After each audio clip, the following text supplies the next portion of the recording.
사도신경으로 신앙 고백 드리겠습니다. 나는 전능하신 아버지 하나님 천지의 창조주를 믿습니다. 나는 그의 유일하신 아들 우리 주 예수 그리스도를 믿습니다. 그는 성령으로 잉태되어 동정녀 마리아에게서 나시고 본디오 빌라도에게 고난을 받아 십자가에 못 박혀 죽으시고 장사한 지 사흘 만에 죽은 자 가운데서 다시 살아나셨으며 하늘에 오르시어 전능하신 아버지 하나님 편에 앉아 계시다가 거기로부터 살아있는 자와 죽은 자를 심판하러 오십니다. 나는 성령을 믿으며 거룩한 공교회와 성도의 교제와 죄를 용서받는 것과 몸의 부활과 영생을 믿습니다. 아멘. 찬송가 260장입니다. 우리를 죄에서 구하시려. 찬송가 260장.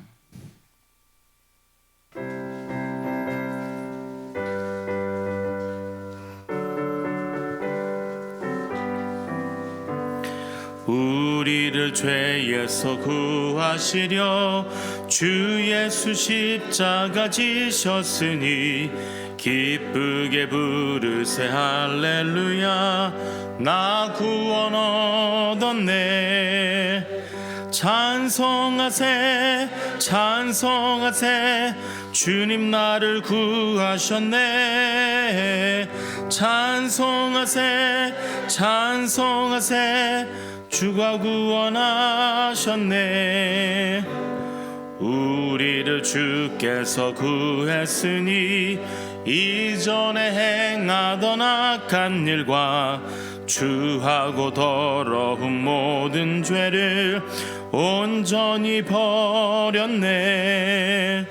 찬송하세 찬송하세 주님 나를 구하셨네.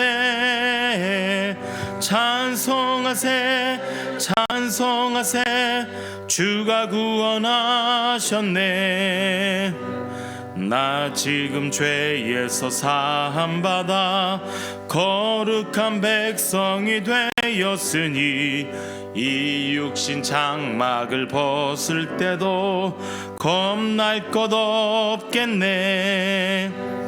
찬송하세 찬송하세 주님 나를 구하셨네.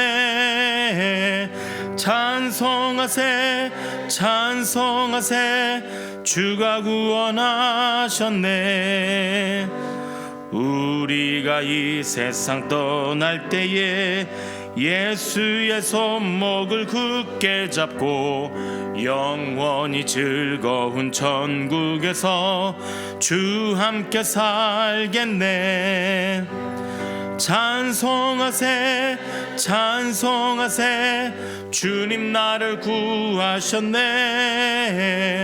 찬송하세 찬송하세 주가 구원하셨네.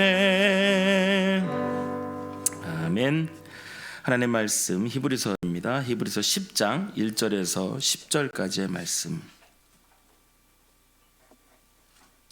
히브리서 10장 1절에서 10절까지의 말씀 함께 교독으로 보신 후에 맨 마지막 합독으로 읽도록 하겠습니다. 율법은 장차 올 좋은 일의 그림자일 뿐이요 참 형상이 아니므로 해마다 늘 드리는 같은 제사로는 나아오는 자들은 언제나 온전하게 할 수 없느니라. 그렇지 아니하면 섬기는 자들이 단번에 정결하게 되어 다시 죄를 깨닫는 일이 없으리니 어찌 제사 드리는 일을 그치지 아니하였으리요. 그러나 이 제사들에는 해마다 죄를 기억하게 하는 것이 있나니 이는 황소와 염소의 피가 능히 죄를 없이 하지 못함이라. 그러므로 주께서 세상에 임하실 때에 이르시되 하나님이 제사와 예물을 원하지 아니하시고 오직 나를 위하여 한 몸을 예비하셨도다. 번제와 속죄제는 기뻐하지 아니하시나니 이에 내가 말하기를 하나님이여 보시옵소서 두루마리 책에 나를 가리켜 기록된 것과 같이 하나님의 뜻을 행하려 왔나이다 하셨느니라. 위에 말씀하시기를 주께서는 제사와 예물과 번제와 속죄제는 원하지도 아니하고 기뻐하지도 아니하신다 하셨고 이는 다 율법을 따라 드리는 것이라. 그 후에 말씀하시기를 보시옵소서 내가 하나님의 뜻을 행하려 왔나이다 하셨으니 그 첫째 것을 폐하심은 둘째 것을 세우려 하심이라. 함께 읽겠습니다. 이 뜻을 따라 예수 그리스도의 몸을 단번에 들이심으로 말미암아 우리가 거룩함을 얻었노라. 아멘. 기도하겠습니다. 사랑의 아버지 하나님, 감사합니다. 오늘도 새벽 깨어서 주 앞에 나올 수 있도록 인도해 주심을 감사합니다. 주님의 은혜가 아니면 단 하루도 한순간도 살아갈 수 없음을 주 앞에 아름답게 당당하게 고백하길 원합니다. 예수 믿고 살아가기에 기뻐함으로 나아가도록 인도하여 주시고, 무엇보다도 우리를 위하여 죽으시고 희생하여 주셔서 우리를 다시 살게 하신 그 주님의 놀라운 사건들을 기억하면서 은혜 가운데 살아가기를 다짐하는 우리의 모습들이 되게 하여 주시옵소서. 아버지 앞에 나올 때 빈손 나오지 않은 귀함을 주께 드렸사오니 하나님 기뻐 받아 주시옵소서. 감사 헌금을 드립니다. 또한 1,000번 제물 주 앞에 올려드립니다. 아버지 하나님, 기도의 제목을 가지고 주 앞에 드렸사오니 하나님 기뻐 받으시고, 기도하는 제목을 주 앞에 올려드린 대로 아버지 하나님 이루어지는 은혜가 우리 가운데 있도록 주님 인도하여 주시옵소서. 오늘도 내 능력이 아닌 주님께서 허락하신 능력으로 이 자리에 나왔습니다. 예배하고 기도하고 주님을 바라볼 때에 하나님 기뻐 받으시고, 오늘 주님의 사람답게 살아가는 기쁨이 우리 가운데 있도록 주님 인도하여 주시옵소서. 감사를 드리며 예수님의 이름으로 기도합니다. 아멘. 페이크라고 하죠. 페이크, 속인다라는 겁니다. 다르게 말하면 좀 가짜, 이런 걸 말하는 거죠. 진짜가 있으면 그 주변에 가짜들이 드글드글합니다. 그래서 진짜인 것처럼 되고 싶어서 가짜들이 주변에 참 많이 있죠. 그것은 좀 비슷해 보여야 가짜가 됩니다. 진짜와 좀 닮아 보이려고 하는 것들, 그것이 이제 가짜이죠. 그런데 이 비슷해 보이지만 이 가짜는 결국은 결론이 다릅니다. 그래서 그것은 그냥 속일 뿐이지 진짜가 될 수 없는 것이지요. 우리가 요즘 같은 시대를 살아가다 보니까 이 페이크, 가짜라고 하는 것들을 참 많이 접하게 됩니다. 우리가 잘 믿고 있는 예수님도 우리 주변에 50명이나 된다고 그래요. 그래서 내가 예수다, 이렇게 해가지고 예수님의 했던 모습들을 비스무리하게 따라하려고 하는 존재들이 예전에는 40명이었는데 요즘 50명까지 늘어났다고. 아마 주님 오실 때가 되면 60명, 70명이 될지도 모르는 우리가 시대를 살아가고 있습니다. 또 우리가 얻고 있는 정보들이 참 많죠. 요즘은 예전보다 뭐 인터넷이나 이런 것들 통하여서 필터링이 되지 않은 정보들을 참 많이 얻고 있습니다. 그러다 보니까 가짜 뉴스라는 것들이 참 많죠. 저는 예전보다 인터넷 뉴스를 좋아하지 않습니다. 이렇게 보면 다 가짜처럼 보여요. 저 다 가짜네, 거짓말이네, 그런 정보들이 그렇습니다. 예전에는 누가 어떤 얘기를 전해주면 다 좋은 소식인 것처럼만 들렸어요. 근데 요즘 같은 시대에는 누가 어떤 말을 해주면 그 사람한테 미안한데 그거 진짜 맞아? 이렇게 물어보게 되는, 심지어 인터넷에서 성경의 어떤 정보를 얻고도 나중에 보면 그 출처를 나중에 보게 되면 다 가짜예요. 그래서 사실 인터넷을 우리가 함부로 뒤져도 안 됩니다. 아마 지난번에 제가 말씀드렸던 것처럼 어떤 분이 그 궁금한 말씀에 대해서 궁금한 것들이 많았던 것 같아요. 근데 이분이 온갖 인터넷 유튜브를 뒤져본 거예요. 그래가지고 제가 보니까 그 출처가 어딘데요? 제가 이렇게 물어봤어요. 그런데 이분이 답을 못 하시는 거예요. 사실은 우리가 인터넷 뒤지면 그게 다 정답인 줄 알지만 가짜가 너무나도 많거든요. 여러분 출처를 보시면 됩니다. 그래서 출처에서 어딘가, 그럼 요즘은 신천지들이 대놓고 드러냅니다. 그래서 신천지 이렇게 해가지고 밑에 딱 출처가 있어요. 그래서 그 정보를 얻을 때, 성경의 정보를 얻을 때마저도 우리가 가짜들에 너무나 혼동될 때가 많이 있다라는 겁니다. 특히 우리가 오늘 보게 되는 이 예수님의 이 십자가 사역에 대해서도 가짜, 너무나도 많은 가짜의 일들이 있다라는 것이죠. 그리고 잘못된 시각으로 자기에게 맞게 해석하는 것들을 우리가 많이 볼 수가 있습니다. 그것은 하나님께서 기뻐하시는 제사가 무엇인가라고 하는 것들, 하나님께서 이 땅 가운데 인카네이션 하셔서 성육신 하셔서 예수님의 비밀이 무엇인가를 잘못 해석하고 있는 일들이 또한 너무 많이 있다라는 겁니다. 오늘 우리가 보게 되는 히브리서 10장의 말씀은 그동안 봤던 7장에서 9장의 내용들을 정리하는 내용들이 됩니다. 그리고 오늘 이 10장은 드디어 그 7장에서 9장까지의 그 내용에 대한 클라이막스가 되는 겁니다.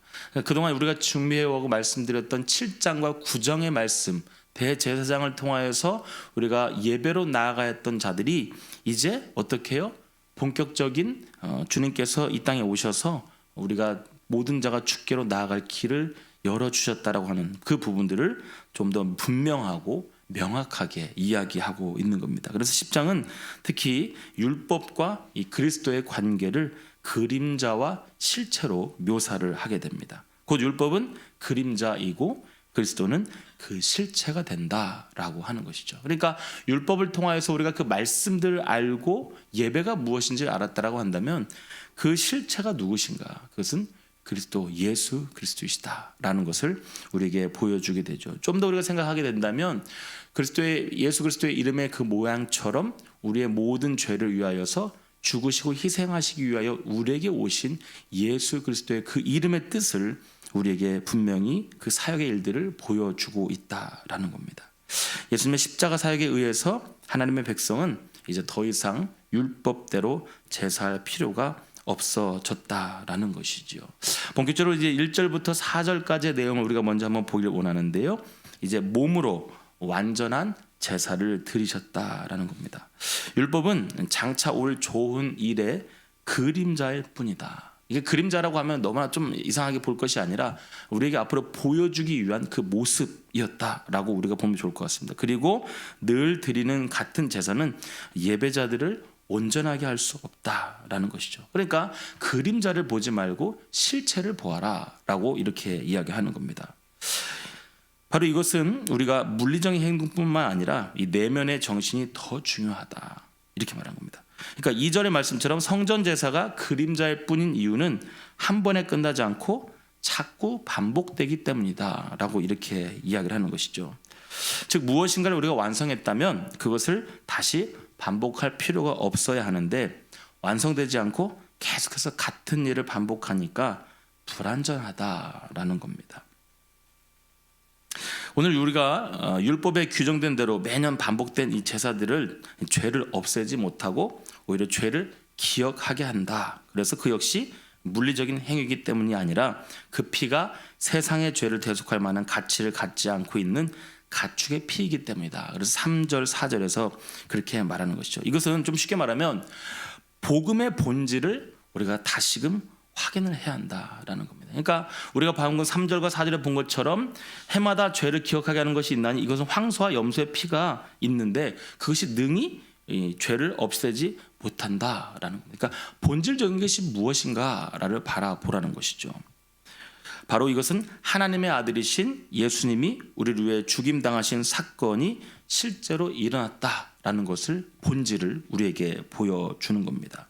그러면 우리는 예수님을 마음과 생각으로만 따를 수가 없고 신앙을 단지 우리가 정신이나 신념의 영역으로 제한하는 것이 아니라 우리의 삶을 변화시킬 수 있는 그러한 부분까지 끌어올려야 한다라는 것이죠. 저는 이런 생각을 해보게 되었습니다. 오늘 이 히브리서 10장의 말씀을 통하여서 우리가 실제로 십자가와 이 부활의 이 일들을 우리의 삶으로 우리의 삶의 변화의 모습으로 우리의 이 아름다운 예배자의 모습으로 적용할 수 있어야 한다라는. 아까 페이크라고 하는 것, 우리가 속인다라고 하는 것은 무엇입니까? 그런 모양만 가지고 있는 거예요. 우리가 신앙생활하는 모양들만 가지고 있는 거예요. 예수님의 십자가 사건, 제사를 통하여서 예배로 나아가는 것들, 우리의 죄를 씻어버리는 것들, 우리가 모양으로는 얼마든지 할 수 있다는 것이죠. 그림자의 모습으로는 얼마든지 따라갈 수 있다는 것이죠. 그러나 그것이 실제가 되고 믿어지고 우리가 예배자로 나아갈 수 있는 길이 된다는 것은 예수님께서 우리를 죽으시고 희생하셔서 다시금 우리를 살게 하시는 그 능력을 믿는다라는, 그리고 그것을 따라서 우리가 결단하고 헌신하며 나아가야 한다는 것이죠. 결단과 헌신 그리고 내 능력으로 살게 되는 것이 아니라 예수 그리스도의 보혈의 능력으로 살아내겠다라는 그 다짐들이 우리에게 필요하다라는 것입니다. 오늘 주님의 삶은 우리의 모든 영역, 우리가 먹고 입고 일하는 자의 모든 영역을 통치하시는 분이라는 것을 우리가 인정하는 것이다라는 겁니다. 우리가 이미 이런 지탄들을 많이 하고 있습니다. 예수 믿고 살아가는 사람들 예전에는요 다 믿었어요. 인정했어요. 그 사람의 모양은 어떨지 몰라도 그 예수 믿고 살아가는 사람들의 삶의 모습을 인정하는 시대를 살았단 말이죠. 그러나 요즘 같은 시대는 어떻습니까? 예수 믿는 사람이라 할지라도 인정하지 않는 시대를 우리가 살고 있습니다. 왜 그럴까요? 예수를 믿어도 그 그림자만 믿고 살기 때문입니다. 우리들의 모습에서 그 그림자만 따라 살아가는 사람처럼, 이미 제사를 통하여서 우리가 대속이 되었다 할지라도 또 죄를 짓고 사는 사람처럼 살기 때문이다 라는 것이죠. 그러면 우리가 예수의 실체로 살아가는 삶을 살아내는 모습이 우리에게 필요하지 않을까. 그러한 결단들이 우리에게 다시 한번 필요하다라는 겁니다. 그래서 5절에서 10절에 따라서 이렇게 말씀하고 있습니다. 이제는 성경을 따라서 그 몸이 준비되었다라는 것이죠. 참 제사, 이 참 예배라고 하는 것은 정신적인 제사가 아니라 예수님의 고귀한 몸으로 드려진 제사였습니다. 히브리서 우리 10장 5절에서 7절까지의 말씀에서는요, 바로 이런 부분들을 이 시편을 통하여서 인용을 하고 있습니다. 시편 40편 6절에서 8절의 말씀을 통하여서 오늘 우리가 보고 있는 5절과 7절의 내용을 인용한 것인데, 이렇게 말씀하고 있죠. 주께서 내 귀를 통하여 내게 들려주시기를 제사와 예물을 기뻐하지 아니하시며 번제와 속죄제를 요구하지 아니하신다 하신지라. 그때에 내가 말하기를 내가 왔나이다. 나를 가리켜 기록한 것이 두루마리 책에 있나이다. 나의 하나님이여, 내가 주의 뜻 행하기를 즐기오니 주의 법이 나의 심중에 있나이다 하였나이다. 단순히 성경 구절만 제시하지 않고 각 구절을 반복해서 자세히 설명하는 것을 우리가 볼 수가 있습니다.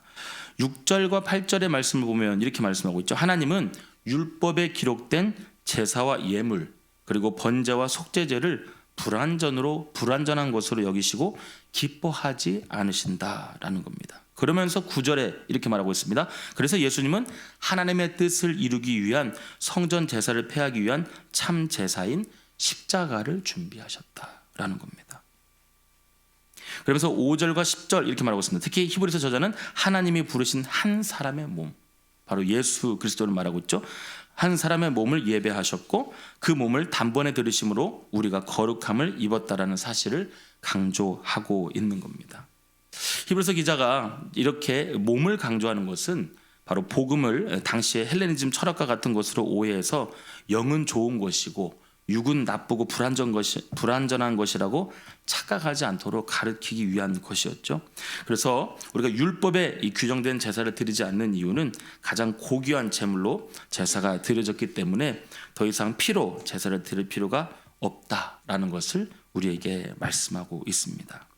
하나님은 우리 죄를 사하시기 위해서 독생자의 몸을 제물로 주셨습니다. 로마서 12장 1절 말씀처럼 그래서 바울은 로마서에서 우리의 몸을 하나님이 기뻐하시는 거룩한 산 제사로 드리라 라고 이렇게 말씀하고 있습니다. 우리는 생각으로 주님을 믿는 것이 아니라 우리의 몸으로 믿게 되어야 하는 것입니다. 저는 특별히 오늘 마지막 9절에서 10절의 말씀을 다시 한번 우리가 보면서 다시 한번 우리의 삶으로 적용해 볼 수 있기를 바랍니다. 9절에서 10절 이렇게 말씀하고 있죠. 그 후에 말씀하시기를 보시옵소서 내가 하나님의 뜻을 행하려 왔나이다 하셨으니 그 첫째 것을 폐하심은 둘째 것을 세우려 하심이라. 이 뜻을 따라 예수 그리스도의 몸을 단번에 들으심으로 말미암아 우리가 거룩함을 입었노라. 첫 번째 보면 이런 말씀이 있습니다. 하나님의 뜻을 나옵니다. 하나님의 뜻을. 내가 하나님의 뜻을 라는 것이죠. 그 하나님의 뜻이 무엇일까요? 하나님의 뜻을 행하려 왔는데 말하고 있습니다. 그 첫째 것을 폐하심은, 이 첫째 것이 무엇입니까? 율법입니다. 율법. 그동안 우리가 보아왔던 예배로 나아갈 수 있어야 했던 그 모습, 그 자세, 그 첫 번째 것을 폐하신다. 율법을 폐하신다라고 하는 것은 바로 뭐라고 말하고 있죠? 뒤에 둘째 것을 세우려 하심이라. 이 둘째 것은 무엇을 말합니까? 예수 그리스도를 말하는 겁니다. 그러니까 우리가 주 앞에 나와 동물의 피로 말미암아 제사를 드렸던 이 모습을 이제 폐하시고 이제는 두 번째 것을 세우실 것인데 그것은 예수님의 피로 말미암아 나오게 될 것이다 라는 겁니다. 그것을 세우시기 위해 나오셨다. 그러면서 뒤에 10절에 이렇게 말하고 있습니다. 이 뜻을 따라 예수 그리스도의 몸을 단번에 들이신다. 많은 사람들이 율법을 따라 이 그림자의 모습을 따라 매 해마다 제사하러 나왔다라는 것이죠. 어떤 정신을 가지고 어떤 모습을 가지고 나왔는지 모르겠지만 그들이 그냥 반복적인 모습을 가지고 그들의 죄를 회개하기 위해서 나왔다. 예배하기 위해 나왔다. 그런데 그것을 패하시고 이제는 두 번째 것을 세우셨는데 바로 예수 그리스도의 몸을 단번에 들이셨다. 이제 더 이상 반복적이고 그 다음에 계속해서 또 하게 되는 그런 모습의 제사가 아니라 이제는 단 한 번의 제사를 통하여서 예수님께서 오심을 알미암아 그 일을 행하셨고 그 뒤에 말하고 있습니다. 우리가 그것을 통하여 거룩함을 얻었노라. 그래서요 우리가 예수님의 보혈을 의지하면 거룩한 자로 살아갈 수 있게 되는 것입니다. 우리가 이쯤 되면 아까 제가 처음 말씀드렸던 페이크, 이 거짓, 이 부분에 속이는 부분들을 유의해야 합니다. 뭐 이제 제가 이제 대학교에서 근무할 때 이제 이단 관련된 부분들도 좀 많이 했습니다만은 어떤 단체라고 제가 말할 수는 없겠고요. 이제 이단 중에 이제 단회성입니다. 한 번만 회개하면 된다. 이것을 강조하는 이제 이단 단체가 또 있습니다. 뭐 여러 가지가 있죠. 뭐 그래서 이제 그 한마디로 성경의 말씀을 가지고 비스무리하게 해서 속이는 것 아니겠습니까? 어떤 단체는 어떤 이단 단체는 바로 이 히브리서 말씀 히브리서 10장 10절 말씀을 가지고 사람들을 유혹합니다. 현혹하죠. 그래서 단회성 이제 한 번만 회개하면 된다. 사실은 예수님을 통하여 한 번에 드려주심으로라는 이 구절인데 이것을 우리들이 예수님을 통하여 단 한 번의 드려주심으로 통하여서 이 말씀을 가지고 한 번 회개하면 이제 영원한 하나님의 자녀가 되었다라는 겁니다. 그러니까 이후에 지어지는 죄에 대해서 그 부분을 책임지지 않겠다라는 것이죠. 사실은 우리가 단번에 드려주심을 하면 예수 그리스도의 단번에 드려주심으로 말미암아 우리 죄가 우리가 거룩해졌다라는 이 부분을 우리들이 한 번만 회개하면 된다 이렇게 이야기를 하는 거예요. 그래가지고 이걸 쉽게 말해서 단회성 이렇게 이야기합니다. 그런데 우리가 왜 또 회개를 하는가 이렇게 미혹을 하는 것이죠. 그래가지고 일반 기독교들이 하고 있는 일반 교회들이 하고 있는 우리가 예수님의 보혈 앞에 우리가 계속해서 회개하고 우리의 연약한 것들을 의지하고 계속해서 성화된 삶을 살아가려고 노력하는 자들에게 잘못됐다 이렇게 해서 교회로 말미암아 그것들이 잘못됐다 이런 식으로 시비를 걸고 그 다음에 교회에 대해서 잘못된 생각들을 주면서 자기들이 믿고 있는 이런 교리로 우리를 미혹하는 그런 이단들의 모습들을 우리가 보게 됩니다. 그렇지 않습니다. 오늘 여기서 말씀하고 있는 것은 우리가 그동안 반복적이고 습관적으로 드려졌던 이 예배 나가지 못했던 이 모습을 예수 그리스도께서 십자가에서 단번에 죽으심으로 말미암아 우리로 하여금 거룩하게 만들어 주셨다라고 하는 이 모습, 십자가에 우리를 구원시킨 실제의 모습을 이야기를 하고 있는 겁니다. 그러니까 아까 말씀드린 7장에서 9장까지의 그 귀한 말씀의 클라이막스가 오늘 이렇게 나오게 되는 건데 그것을 이단들은 우리들의 삶으로 적용을 한 것이죠. 그래가지고 한 번 회개했으면 됐다 이렇게 이야기를 하는 겁니다. 오늘 그 부분이 아니라 오늘 예수님께서 우리를 위해서 단번에 죽으심으로 말미암아 오늘 드려주신 말미암아 우리가 거룩함을 입었다라고 하는 그 기쁨 그리고 주의 보좌로 우리가 나아갈 수 있다라는 그 길을 열어주셨다라는 그 감동을 가지고 우리가 이 일들이 예수님께서 이렇게 행하신 일들이 아깝지 않도록 우리가 그 모습을 가운데 계속해서 주님의 사람으로 나아가려고 하는 그 몸부림들이 우리에게 필요하다는 것을 다시 한번 기억하시면서 오늘 이 자리에서 함께 기도하고 또 주님의 사람을 살아가기를 다짐할 때에 오늘 다시 한번 이 귀한 말씀이 여러분을 신앙인으로 아름답게 세워나가는 능력의 말씀이 되기를 바랍니다. 함께 기도하도록 하겠습니다.